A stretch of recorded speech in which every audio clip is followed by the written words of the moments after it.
to set sail from there also, if by any means they could reach Phoenix, a harbour of Crete opening towards the southwest and northwest, and winter there. When a south wind blew softly, supposing that they had obtained their desire, putting out to sea, they sailed close by Crete. But not long after, a tempestuous head wind arose, called Euroslydon. So when the ship was caught, and they could not head into the wind, we let her drive. And running under the shelter of an island called Clauda, we secured the skiff with difficulty. When they had taken it on board, they used the cables to undergird the ship, and fearing lest they should run aground on the Syrtis sands, they struck sail and so were driven. And because we were exceedingly tempest-tossed, the next day they lightened the ship. On the third day we threw the ship's tackle overboard with our own hands. Now when neither sun nor stars appeared for many days, and no small tempest beat on us, all hope that we would be saved was finally given up. But after a long Thank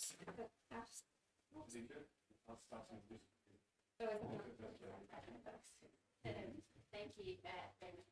So has everyone got their Bibles open? Everybody's got notebooks. Everybody's got a pen. Yours needs to have a pen. It's not a pen, but it's not. We're going to invite Brian to come and speak to us today. Very exciting. Brian, come to play.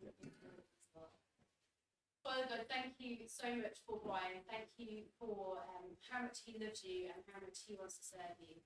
Thank you for the way that you've spoken to him in the past few days as he's been preparing for this morning. Lord, I just pray that you will open our eyes, open our hearts and our ears so that we can hear from you through Brian's words. But help us to concentrate and to stay awake as Brian speaks to us. In your name, amen. Not stay awake, I would say. So, hands up if you like disaster movies. Quite a few hands there. I'm quite a fan of Roland Emmerich. It's famous for destroying famous landmarks in his movies, things like Independence Day, destroyed the White House, Statue of Liberty in Day After Tomorrow. He's got a new film out, just coming out this summer called Moonfall. I haven't seen that one yet, but it's exciting. Disaster's going to happen. And today's passage reminded me of a disaster movie, which is quite old. There's been a couple of remakes, but I'm not sure if you've heard of the Poseidon Adventure. It's a classic Hollywood disaster movie from 1974. It's about an ocean liner called the Ecles Poseidon. It's on its last voyage from New York to Greece. On New Year's Eve, there's an earthquake, which causes a tsunami. The wave hits the ship and capsizes it. It's overturned. It's completely upside down. And this is off the coast of Crete. Remind you from where Paul is in this story. Our group is celebrating the New Year's Eve party in a dining room. They're under air bubbles, so they're safe, but they're obviously in a ship that is gradually sinking. And the story of the film is how they make their way through flooded compartments and overcome various obstacles to try and get out of this sinking ship. Now, Luke in chapter 27 describes in detail this terrifying ordeal that Paul and his companions face in the storm. In fact, because of some of the description, people think, that Luke was a doctor, but people think that he might have been the ship doctor because he seems to have a lot of knowledge of what goes on ships. He talks about the cargo, weighing anchor, and a lot of the sort of the wind and things. So he has a lot of knowledge, and he goes into detail, and it's a really gripping story, isn't it? It's got all the elements of a good disaster movie. We've got a hero, we've got Paul and his companions. They're on a journey and something terrible and it's happening, something dangerous. There's great danger and there's suspense. We left it at that verse 20. They'd lost all hope. Now, who's studied Shakespeare at school? Sadly, I did a bit, but not much. But now Shakespeare, there's one thing about Shakespeare, put the slide up. His story, his plays all follow pretty much the same plot outline. He's got 5 acts, and it goes through an introduction. There's a crisis, there's a climax, there's resolution, and then there's a conclusion. And that's the same plot story that movie makers still use. That outline is the same. And that's what we're going to follow today as we look through Acts 27. Now, one thing though, you may have noticed that Paul was last in Philippi. What chapter were we in yesterday? chapter 16. What chapter are we in now? 27. That's a lot of chapters in between. So what's happened? Now in a TV series, if you're watching a box set, then they always have this little bit at the beginning that tells you what's happened previously. If you're binge watching, you just kind of skip through it because you're on the next one. But it's a useful recap to see what's happened before. So what we're going to do first of all is a little previously on Paul's journey. Well, after Paul was arrested in Philippi, and after his release, he met with the Christians there. Then, in order so they didn't cause him any more problem, he continued his journey. We've seen on the map some of the places that he's been. He toured all around Greece. He went to Thessalonica that someone put the marker on. He went to Athens. He went to Corinth, and then he makes his way back to Jerusalem, calling at Ephesus on the way. In Jerusalem, he faces more opposition from the Jews and is eventually arrested. There's a plot by the Jews to kill him. In order to keep him safe, he's moved to Caesarea, which is on the coast of Israel. There, he faces sort of several trials with different Roman governors and the Jewish king, Herod Agrippa. No one really knows what to do with him. He's innocent, but the Jews really don't like him, and they're still plotting to kill him, but they want him, to go away. So eventually, in order to avoid being sent back to Jerusalem, Paul appeals to Caesar. Caesar is obviously the emperor of Rome. Paul is a Roman citizen, and basically what that means is, as a Roman citizen, he can appeal to Caesar, he can go and face trial with Caesar, and Caesar will make the judgment. And that's where we pick up the story now. Paul has appealed to Caesar, he's still under arrest, he's a prisoner, but he's been transferred from Caesarea in Israel to Rome to face trial under Caesar. So now we get to setting the scene. He's under setting the scene, the introduction. He's under charge of a Roman centurion, along with many other prisoners and also some of his companions. We know he had Silas and Timothy with him previously. They're not named in this, but he certainly had a number of companions. And we know that he had Luke. How do we know that he had Luke? Tommy? You said that we. He said we, doesn't it? Yeah. Luke wrote Acts of the Apostles. Luke says, we did this. And so Luke was with him. Now, the winds were against him as they set off from Israel. They eventually, after many days hard sailing, they reach the island of Crete in the middle of the Mediterranean. It's almost winter. It's dangerous for sailing. And these are merchant ships, and they would normally, in this circumstance, they would find somewhere safe, a safe harbour to stay the winter. Now, I don't know what your view is of an ancient ship. What comes into your mind when you think of a historic ancient ship? For me, and if we think back to Monday, and we had Norway, one thing that I always think of is the Viking Longboat.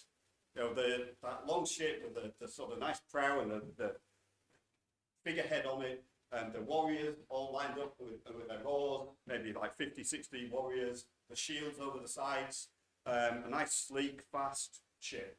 Well, Rome was, we're looking sort of 800, 900 years before the Vikings. Their ships were much more advanced. This ship was a merchant ship, it was a cargo ship. It would have been probably 50, maybe 70 meters long. Its cargo would have been about 100 tons of grain. The grain is shipped from sort of Persia and North Africa to Rome. 100 tons. How do you illustrate it? An elephant is 4 tons. So imagine 50 elephants. So this ship is carrying 50 elephants. And it's got a lot of passengers. Luke tells us later on that there's 276 people on board. So that's the crew. There's obviously the prisoners and the centurion, and also probably other passengers as well. So it's a big ship. It's very wide in order to carry the cargo. It's long. It's very cumbersome. So sailing in bad weather, especially a Mediterranean winter where there's lots of storms, they need to find somewhere to shelter. This is where we start moving towards the crisis. They've had hard sailing gone through via Cyprus, all the way across. They've managed to reach Crete. In verse 8, they make it to fair havens. It's good for a brief rest, but it's not good to stay in winter. It's like you coming down from the Old Man on Tuesday. I've driven up there on the track with some water. it's a relief. You have a rest, you get some water, and you can keep going. You don't want to stay there. You know, the campsite isn't there. You've got to get to the campsite. And so it's a welcome break, but you still got to make it carry on. On Crete, there was this harbour called Phoenix, which was about 40 miles further along the coast. Not that far, but you know, in a big ship, it was at least a day's sailing with good weather. Now, verse 10, Paul warns the crew not to sail, but they're tempted. There's a good southerly wind that's ideal for taking them along the coast. It's gentle, it's not going to drive them out to sea, and the prospect of this harbour where they can stay safely for the winter, the crew decides to set sail. Now, this is where the moment of crisis strikes, the point in the plot where things start to go wrong and the danger builds. Suddenly, the wind changes direction. Instead of blowing from the south, it suddenly moves from the northeast, and it's a strong hurricane-force wind, and they're driven off the coast into the open sea. Verse 14, before very long, a wind of hurricane force called the northeaster swept down from the island. The ship was caught by the storm and could not head into the wind, so we gave way to it and were driven along. They couldn't control what they were doing. The ship is hammered by the storm for many days. All they can do is try and save the ship. They throw cargo overboard, they throw the ship tackle overboard, and not just the crew. We read that Luke says we threw the tackle overboard, so everyone is involved. Everyone's trying to save the ship. They put ropes underneath the ship to try and pull the hull together. It's desperate. Verse 20, when neither sun nor stars appeared for many days and the storms continued to rage, we finally gave up all hope of being saved. There's real danger. They've given up hope. Can you feel the tension in this story? How can we bear it? Well, one thing in disaster movies, if you're watching a movie, you kind of secretly know that things are going to work out. How many movies do you know where the disaster happens? There's none. There's always a way to avert it. There's always the hero always manages to save the day. We can cope with the suspense and the tension because we know there's hope. We know the characters, even if the characters in the story can't see it, we know there's hope. With what you know so far in Acts with the story of Paul, how do we know that things worked out and Paul survived? Tommy? Because he managed to preach the word elsewhere. How do we know that though? One thing we've said already about this, who wrote the book of Acts? Me. And who was on the ship? Me. So how do we know that they all made it? At least Luke made it. Luke continued to write. He continued to write, didn't he? Yeah, but you're right with the second answer. Paul was going to preach. This isn't just a Hollywood happy ending here. Paul knows his destination. Paul knows that he's going to Rome. When he was facing trial in Jerusalem, the Lord Jesus appeared to Paul with a message. Can someone read for me from Acts 23, verse 11?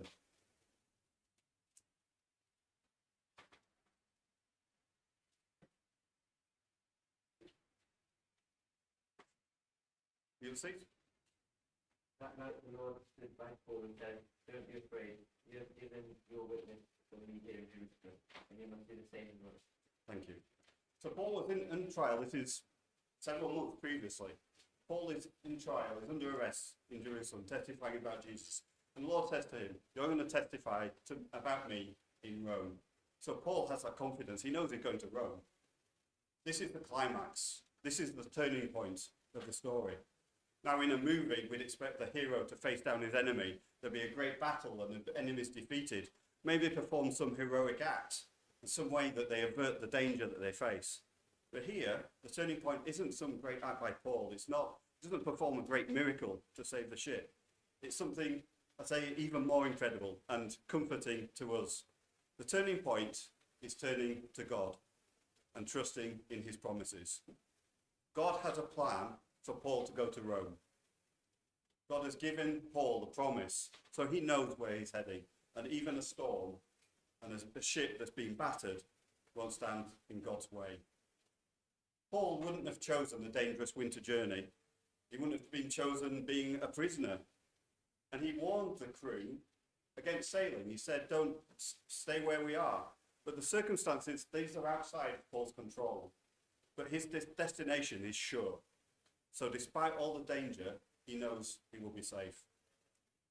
In the face of extreme difficulties, the answer to the crisis is knowing where you're heading, not relying on our own strength, but turning to God and trusting in him. Now, Paul knew God's promise, so presumably that Luke and all his companions with him would have also known the promise that God had given Paul to go to Rome. Yet they had doubts.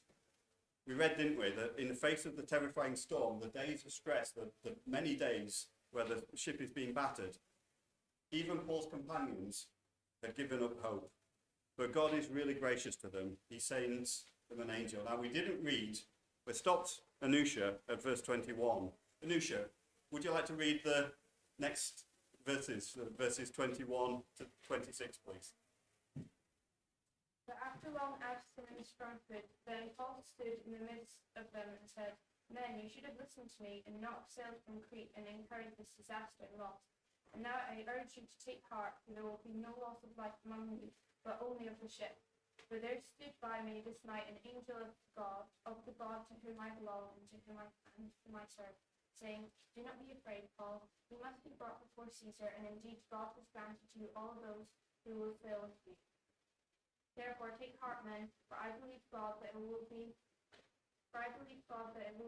just as it was told me. However, we must run aground on a certain island. Thank you, Lucia.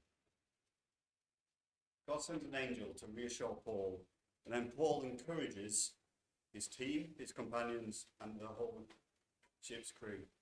God's promise hasn't changed. Notice that in this. It's still the same message. Paul is going to Rome. Gives a little bit more detail. He now says he's going to stand trial before Caesar. He's going to testify to the emperor himself and be able to share the gospel to Caesar and his household. And God reaffirms what's happening. It's not a new message. It's not new. He said he's reaffirming his promise. What's happening to Paul, this disaster, isn't outside of God's plan. When we face difficulties, when we face doubts, maybe about our faith or what God is doing in our lives, the answer is the same. We should turn to God. We should seek him. We should look to his promises and remember and trust in his promises. And when we do so, God often does more than we ask or imagine. In disaster movies, usually the hero survives. Sometimes some people perish. Now, I don't know if you're a Star Trek fan. In Star Trek, when they're going on an away mission, there's often an unnamed crewman. There's Captain Kirk and Spock and Bones. I don't know why they always go on away missions, but all the chief people do, and then there's like one or two other people. And they're the ones that perish. They're the ones where there's disaster on the planet that disaster happens to. When the alien gets them or they're trapped in some way. But the reason that they have these sort of extras in this movie is to show that the danger is real. For it's a plot mechanism, so that we believe that the crew are in danger. And there's a lot of movies that do this. To show that the danger is real. On this ship, it's been battered for 14 days in a severe storm in the Mediterranean. Imagine that. You think there's 276 people on board this ship. How are they all going to survive? God's promise is that Paul will reach Rome, so we know that he's going to be safe. But the chances that every single person is going to survive is very slim. But God's promise here is that everyone will survive. Paul and his companions, the crew, the soldiers that are guarding the prisoners, and all the prisoners. In verse 37, that's where Luke tells us that it's 270 people. Every one of them is saved. What a testimony to God's power and grace. Is it a surprise to us that God is so gracious? When we have trouble, when we turn to him and he blesses us, despite our failings and our doubts. Can a camper read for me, please, Matthew chapter 5, verses 9 to 11.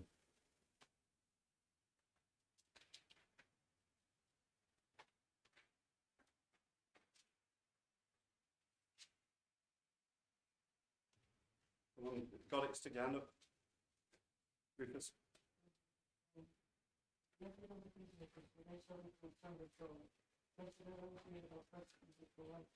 Sorry, I think I've got the wrong passage there. I've written a verse down. I've actually got the verse down here, so I'll read it out. Which of you, if your son asks for bread, will give him a stone? Or if you ask for a fish, will give him a snake?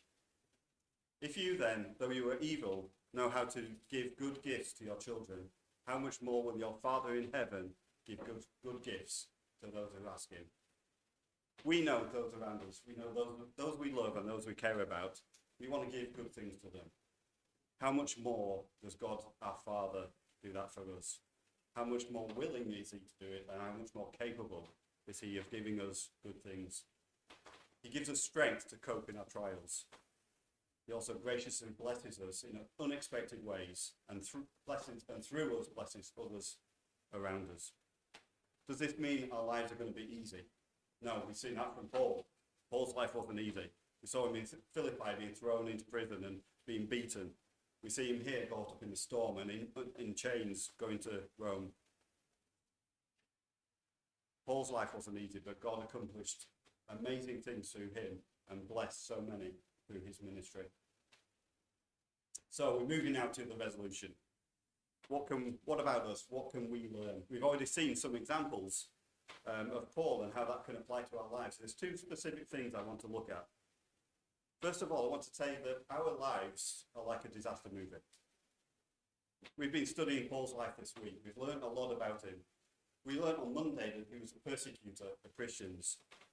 They described him as the most unlikely pilgrim, but also taught us that we're in the same boat as Paul. On Tuesday, Matt told us even more. He told us about the law and the fact that we can't keep the law of God. We all fail. We might keep some of it, some of the time, but the law is useless. It was useless even to the Jews who it was given to. The consequence of that is our lives are heading for disaster. Our sin is leading to death. But there is hope. Jesus has conquered death. He is the hero that can save us from this disaster movie. The turning point for our lives is very simple as it is for Paul on that ship. It's to trust God. Yesterday, the Philippian jailer cried out, "What must I do to be saved?" The answer Paul gave him is the same for us. Believe on the Lord Jesus Christ, and you will be saved. If you have put your faith in Jesus, if you have trusted in him to save you, then just like Paul, we know where we're heading. Paul's destination was Rome. As Christians, our destination is to be with Christ. Can someone read for me John chapter 14, verses 2 and 3?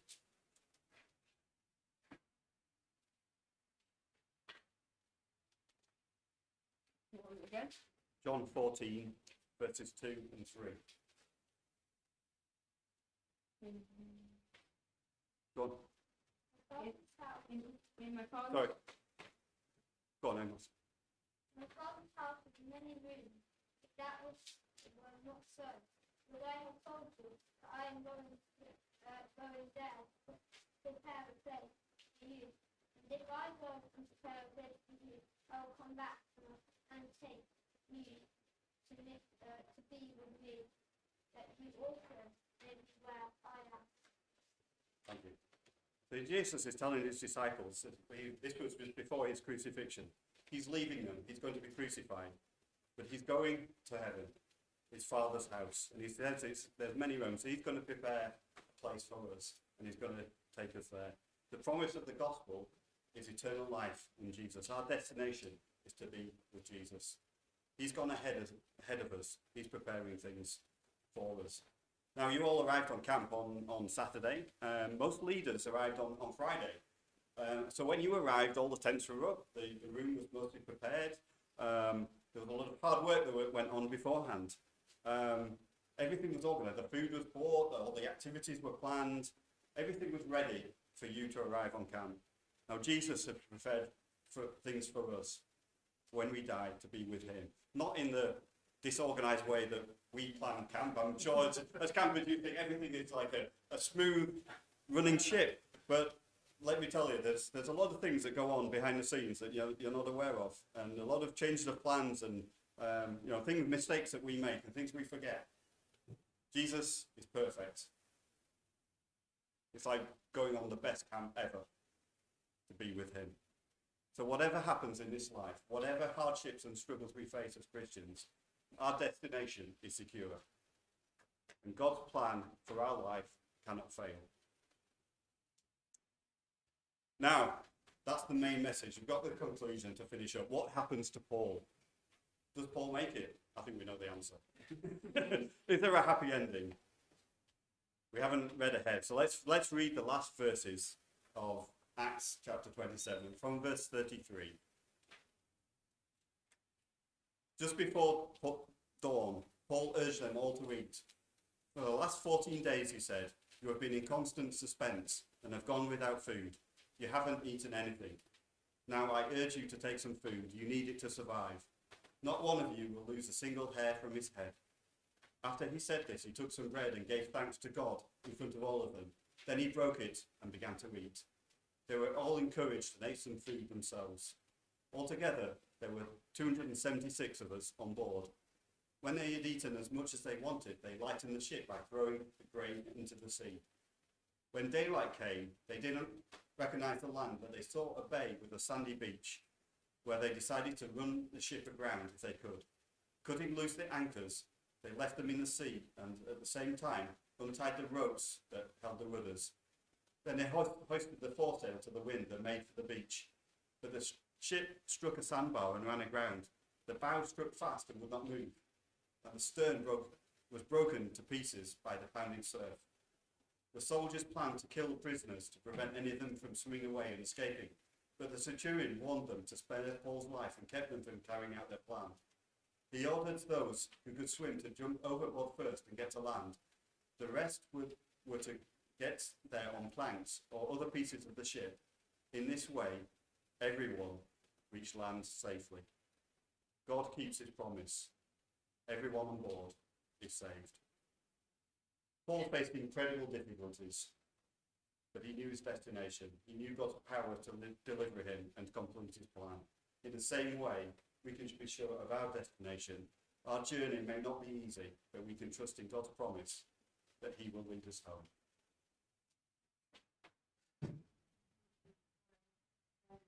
Today, for the last few days, we've got questions that you just need to get out of your head and paper. Now is the time to write the questions down.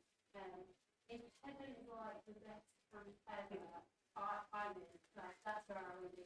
I would love to have this camp better in heaven. And look at which one of you can join us there. So please speak with leaders, Ula, Boy,